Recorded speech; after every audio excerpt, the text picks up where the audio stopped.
course, it was under Reagan, who systematically destroyed this country. I hold him really responsible at the beginning of the end. There were thousands and thousands of homeless on the streets, and we did a demonstration against Trump, which we called Come to Brunch at the Plaza. And we brought busloads of homeless people, and we set up brunch at the plaza, outside the plaza, and waiters came dressed in these really sophisticated outfits, and we served brunch to thousands of homeless people. And people were actually sending food out from their rooms, to join us. But my contempt for Donald Trump is lifelong. So, this is not new. But I know when we started the Stop Hate Trump campaign about 9 months ago, everybody told me I was crazy, that this couldn't possibly happen. And I said, no, this is going to happen. This is going to happen. We live in a country where phenomena happen. And those phenomena spin and spin and spin and stir up often what is dormant and lying under the surface. And I feel what Donald Trump has done is spun up the story of America that has not been processed or dealt with, whether it's racism or a rape culture that is rampant, whether it's Islamophobia, we name it. It is what we haven't, it's our karma come to roost.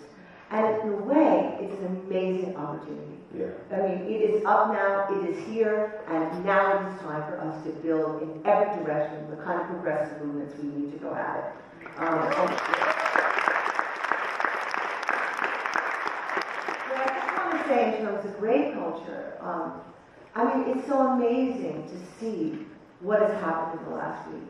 In two directions. In the horror of it, in the kind of, I heard somebody saying last night, I believe it was Donald Trump, that all these women are lying.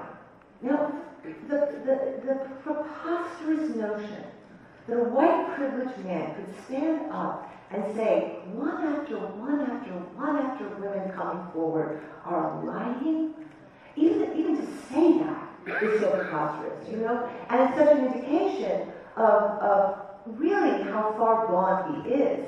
But I will say, what's more disturbing is all the people around him.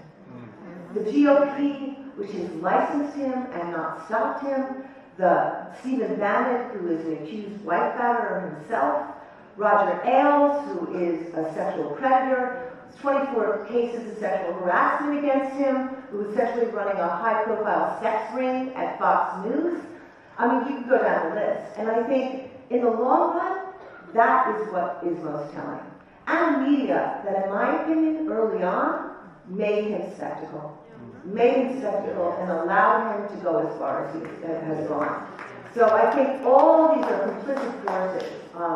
But one of the things I want to ask Kevin is, I'm sure you all saw the story today about the building where Somalian people are living, where three white men, terrorists, were planning to do a four-cornered bombing of that building.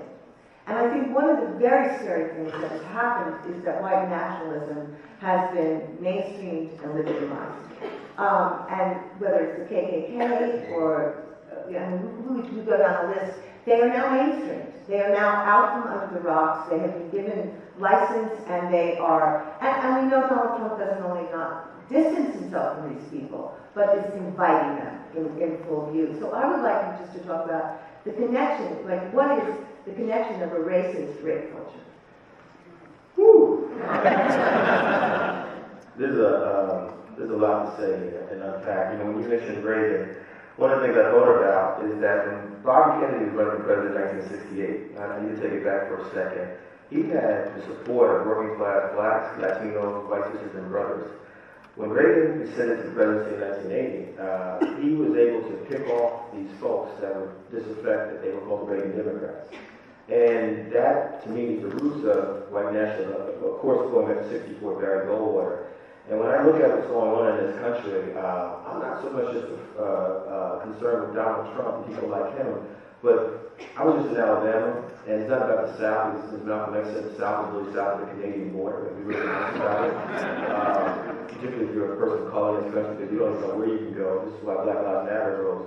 But there's a feeling that has been spread over and over again, as you said, that people of color, women, queer sisters and brothers, anyone who is different or other is somehow the problem that's blocking them from their progress. And these folks are actually, as we know, voting against their own economic interests, and it's manifesting in this kind of vile hatred. It's the young white brother, Dylan, who shot up the black church in South Carolina, and ironically, the pastor of that church is from the same hometown in South Carolina my family's from. It's the things that I see when I'm traveling around the country speaking, and people telling me, we're tired of this thing with civil rights, we're tired of this Black Lives Matter thing, the hatred for Colin Kaepernick, telling him to go back to Africa, and I'm saying, hey, you realize his father's black, his mother's white, raised by 2 white parents, and so where's he exactly going other than Wisconsin?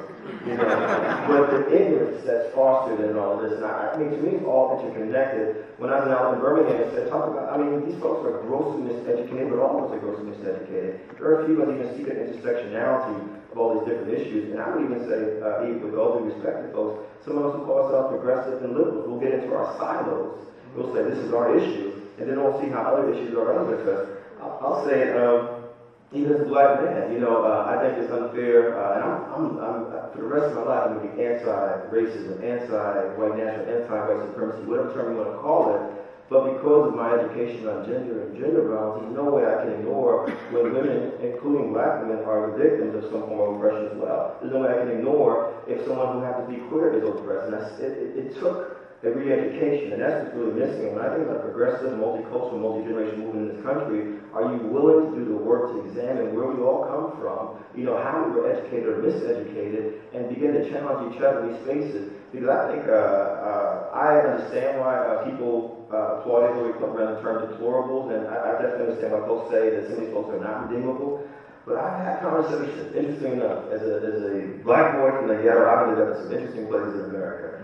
And I've had conversations with people in Perrysburg, Ohio, in this part of Washington State, in this part of Wisconsin, and they have simply never been introduced to any other ideas. And when you talk about the Reagan era, not only did we get the Reagan Revolution, but it manifested itself in Fox News Channel, the Christian Coalition. When I was in college at Rutgers University during that time, the Young Republicans, and so they literally inculcated every part of American society. And Trump is simply the latest and most incredible phenomenon, as you put it, of all of this. And the question becomes, as you said, what are we actually going to do around this now? What is organizing going to look like?